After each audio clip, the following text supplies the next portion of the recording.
Hola niños y niñas del octavo básico del Colegio San Félix. Durante esta etapa 7 tendremos por objetivo desarrollar una síntesis de los aprendizajes tratados en la guía número 4, 5 y 6. No olviden que además de realizar sus guías, vamos a realizar una evaluación. Por lo tanto, es muy importante que vayan revisando las guías que anteriormente completamos entre todos. Comenzaremos recordando entonces los contenidos de la guía número 4. Comenzaremos la clase de hoy hablando del sistema circulatorio.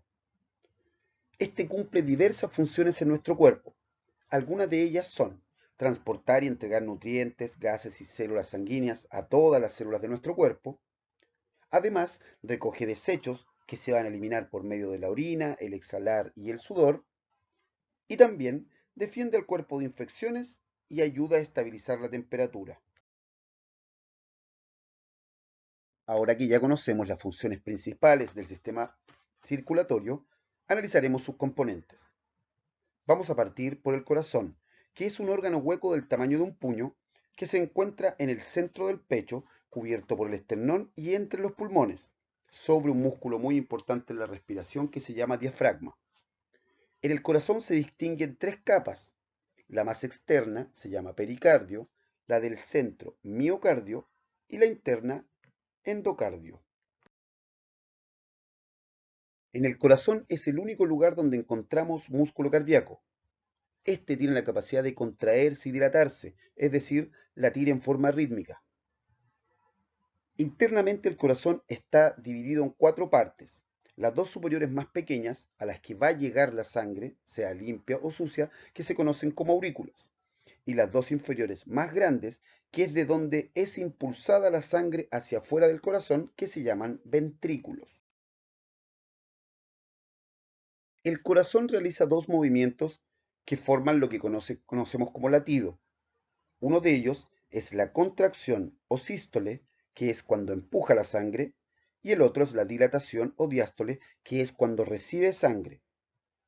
Recuerda que esto lo realiza para mover la sangre a través de todo tu cuerpo. Estos latidos los conocemos como frecuencia cardíaca, y la frecuencia cardíaca es la cantidad de veces que el corazón late en un minuto. Se considera que el promedio normal de latidos en un minuto está entre 60 y 80. Lógicamente, cuando tú estás durmiendo, eso disminuye y cuando estás haciendo ejercicio, aumenta. Otro de los componentes del sistema circulatorio son los vasos sanguíneos. Estos van a funcionar como conductos por los cuales va a avanzar o movilizarse la sangre bombeada por el corazón. Imagínate los vasos sanguíneos como una tremenda carretera que recorre tu cuerpo. Y existen tres tipos: las arterias, las venas y los capilares. Las arterias son los vasos sanguíneos más grandes y de paredes más gruesas. Además, son los que transportan la sangre con oxígeno hacia todas las células del cuerpo. Las venas son más pequeñas que las arterias y van a llevar sangre desde los capilares al corazón. Y una de sus misiones es transportar la sangre sucia, es decir, la sangre con dióxido de carbono, a través del cuerpo. Finalmente, dentro de los vasos sanguíneos tenemos a los más pequeños, que son los capilares, que presentan paredes muy delgadas. Esto va a permitir que los nutrientes, los gases y los desechos los atraviesen sus paredes para pasar desde la sangre a las células o de las células a la sangre. El último componente que conoceremos del sistema circulatorio es la sangre, que es el único tejido líquido de tu cuerpo. Este recorre el organismo a través de todos los vasos sanguíneos, arterias, venas y capilares. La parte líquida de color amarillento se conoce como plasma, y esta está compuesta por agua, sales minerales y proteínas. En el plasma van a flotar todo el resto de los componentes de la sangre. La parte sólida de la sangre contiene los glóbulos rojos, los glóbulos blancos y las plaquetas, que son conocidas como células sanguíneas. Las células sanguíneas se van a formar al interior de la médula ósea roja, que vamos a encontrar en el tejido esponjoso de los huesos planos. Huesos planos tienes en el cráneo, las vértebras, el esternón, y en los canales medulares de los huesos largos, por ejemplo, el fémur y el húmero. Dentro de las células sanguíneas encontramos a los glóbulos rojos, que son las más numerosas. Por esto mismo le entregan el color característico a la sangre. Su función principal es la de transportar los gases dentro de nuestro organismo. ¿Y cuáles son estos gases? El oxígeno, que van a enviar los pulmones a todas tus células, y el dióxido de carbono, que es el desecho que generan estas células, que se van a enviar para que nosotros lo eliminemos. Otra de las células sanguíneas son los glóbulos blancos, que se van a encargar de defender el organismo y que se pueden encontrar en diferentes tipos. Hay macrófagos que se van a tragar y destruir a las bacterias, los linfocitos, que se encargan de fabricar los anticuerpos y atacar a los virus, y los granulocitos, que son los primeros que van a atacar a las bacterias. Y las plaquetas son los últimos de los vasos sanguíneos. Estas se encargan de la coagulación de la sangre, es decir, en caso que se produzca alguna herida o lesión, esta va a generar una especie de costra que va a ir cerrando esta herida progresivamente. Por lo tanto, son las encargadas de evitar que nos desangremos. Ahora que ya conocemos los componentes del sistema circulatorio, podríamos ver cómo trabaja. Vamos a partir con la circulación mayor, que es el recorrido que efectúa la sangre con oxígeno, que va a salir del ventrículo izquierdo del corazón, lo que va a permitir que llegue a todas las células de tu cuerpo. Estas células van a realizar este intercambio gaseoso, es decir, van a ocupar el oxígeno y lo van a convertir en un desecho que es el dióxido de carbono. Luego, esta sangre sucia va a volver al corazón, regresando por la aurícula derecha. Y la circulación menor es el recorrido que va a efectuar la sangre sucia, que entró por la aurícula derecha y que ahora va a salir por el ventrículo derecho y se va a ir directamente a los pulmones, donde va a entregar este CO2 a los alvéolos para que estos puedan ayudar a eliminarlos. A su vez, los alvéolos le van a entregar sangre limpia o sangre oxigenada. Esta sangre nuevamente va a hacer el recorrido para volver al corazón por medio de la aurícula izquierda. Apliquemos lo aprendido respecto al sistema circulatorio y las formas en que éste funciona a través de la observación de la imagen.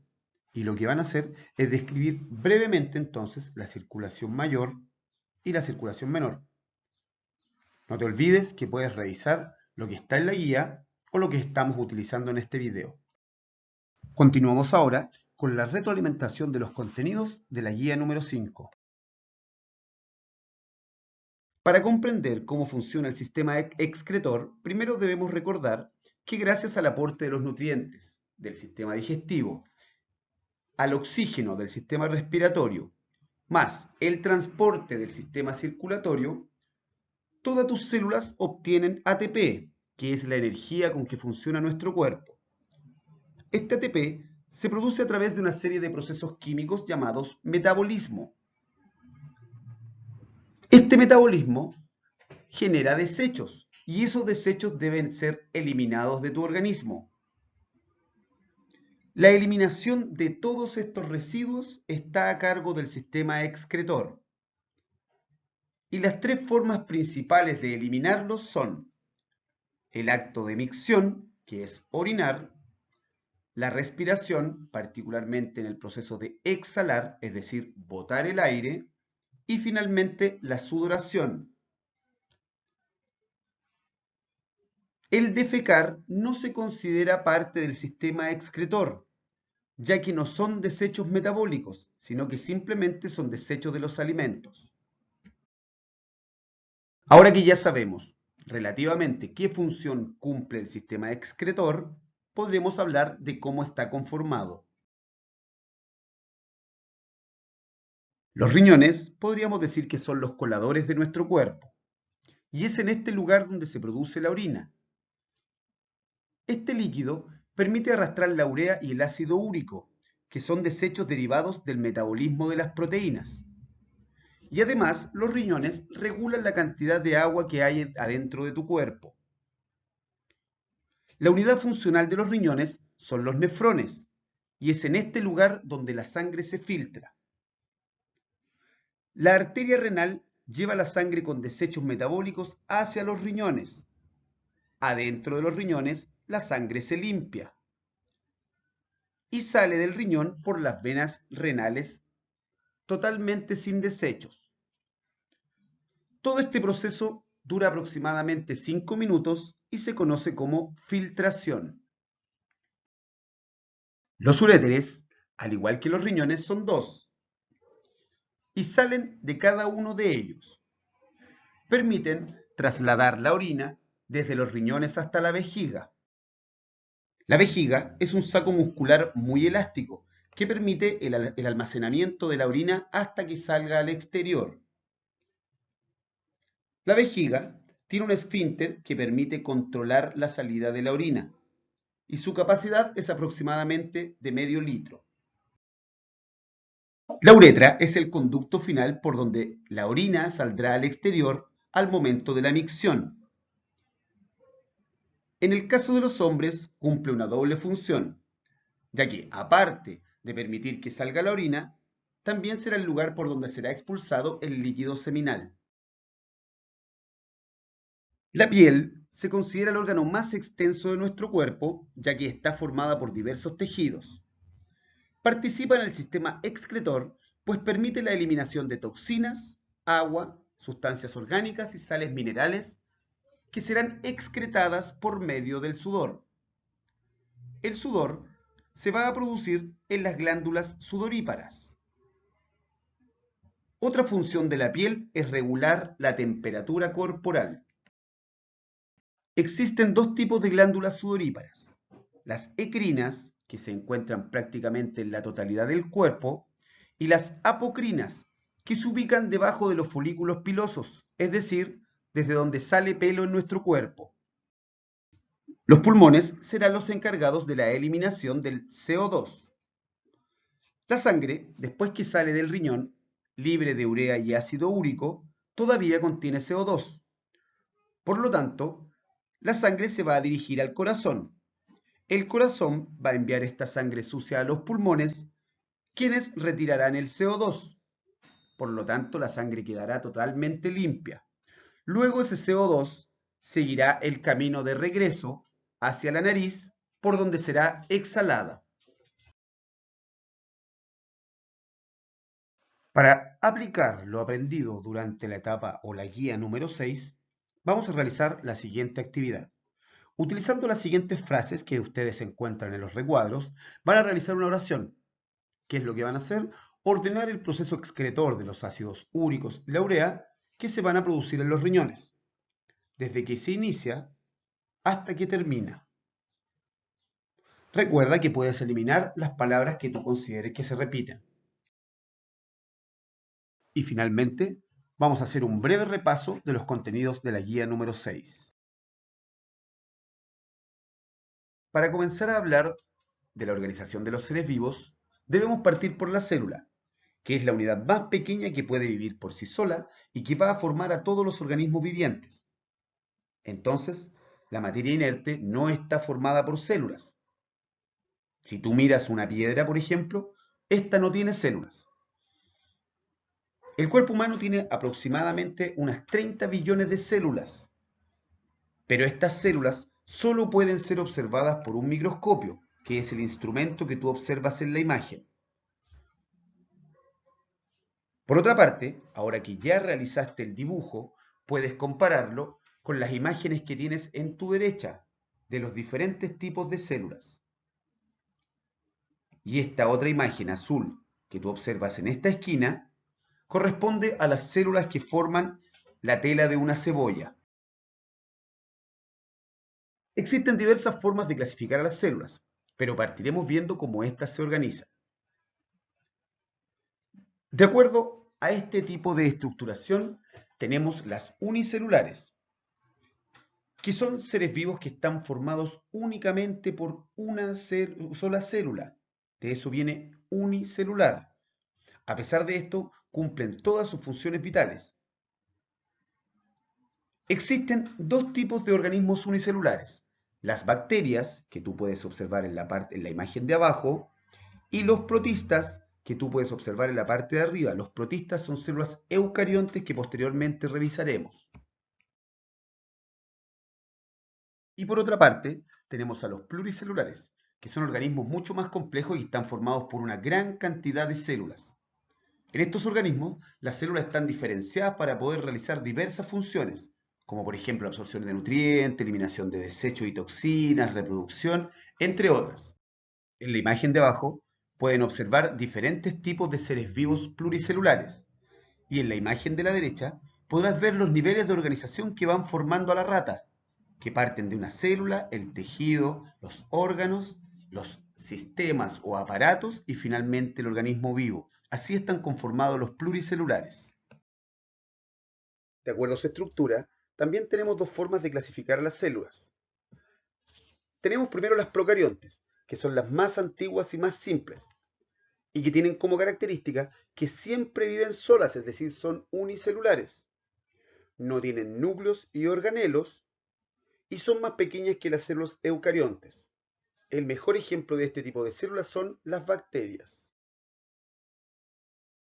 Y también encontramos a las células eucariontes, que se cree que son una evolución de las procariontes, es decir, son más modernas, y presentan diversas características, entre ellas que pueden formar organismos uni y pluricelulares, es decir, pueden vivir de a una célula o de a varias. Además, como puedes observar en el dibujo, presentan núcleo y organelos, y son más grandes que las células procariontes. Siguiendo con las clasificaciones, ahora nos toca ver los tipos de células eucariontes, que también son dos. Partiremos con las células animales. Estas células forman a todos los insectos, los peces, los animales, los reptiles, todos los seres vivos que no pueden realizar la fotosíntesis, es decir, tienen que alimentarse de otros organismos. A todo este tipo de organismos se les conoce como heterótrofos. También dentro de las células eucariontes encontramos las células vegetales, que forman a las plantas, los árboles, las algas y algunos microorganismos como la euglena que vimos algunas imágenes más atrás. Los organismos formados por células vegetales pueden realizar la fotosíntesis, es decir, pueden crear su propio alimento. Por lo tanto, se consideran autótrofos. Nuevamente vamos a aplicar lo aprendido por medio de esta actividad que también va en tu guía número 7. Van a marcar con una X en el espacio correspondiente si las afirmaciones corresponden a los seres procariontes o eucariontes. Lee bien la afirmación y luego pone la X en la columna correspondiente. No te compliques si en algunos casos puede ser que la X vaya en el lado de las procariontes y en las eucariontes. Para finalizar con la clase de hoy, vamos con la consolidación del aprendizaje. Observa la imagen que está a tu derecha y responde. La primera pregunta dice, realiza una comparación entre las piezas Lego que están formando la casa con las células que van a formar tu cuerpo. Y la segunda pregunta dice, en caso de que la casa formada por piezas Lego fuera un organismo, ¿este sería unicelular o pluricelular? No te olvides de justificar tu respuesta. En nuestra siguiente actividad, vamos a enlazar el funcionamiento de los órganos que alcanzamos a ver en clase. Esta pregunta dice, una persona fumadora que se alimenta mal o bien que no está eliminando correctamente sus desechos puede tener problemas y enfermedades en diferentes partes del cuerpo. ¿A qué se deberá esto? ¿Qué van a hacer ustedes? Fundamentar su respuesta. Y como actividad final para esta clase, vas a realizar un enlace lo más detallado posible de la relación entre el sistema circulatorio y el sistema excretor. Puedes agregar a tu análisis otros sistemas que vimos en clase, como por ejemplo el respiratorio. Nos vemos en nuestra próxima clase, niños y niñas de octavo básico. Un gran abrazo y cuídense mucho.